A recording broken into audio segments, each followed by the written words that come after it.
Why don't humans have tails? Scientists find answers in an unlikely place. Humans have many wonderful qualities, but we lack something that's a common feature among most animals with backbones: a tail.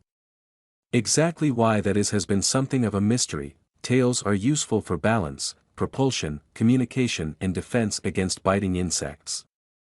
However, humans and our closest primate relatives, the great apes, said farewell to tails about 25 million years ago, when the group split from Old World monkeys.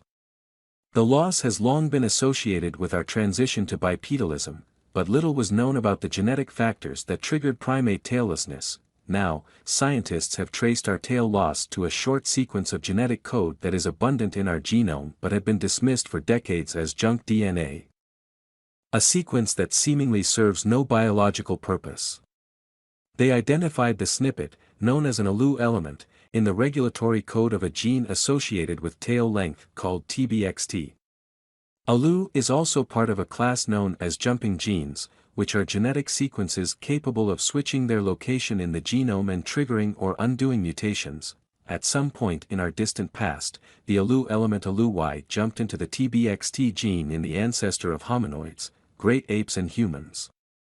When scientists compared the DNA of 6 hominoid species and 15 non-hominoid primates, they found ALU-Y only in hominoid genomes, the scientists reported February 28 in the journal Nature.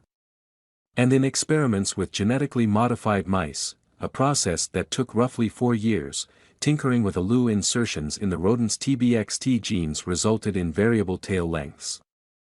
Prior to this study there were many hypotheses about why hominoids evolved to be tailless.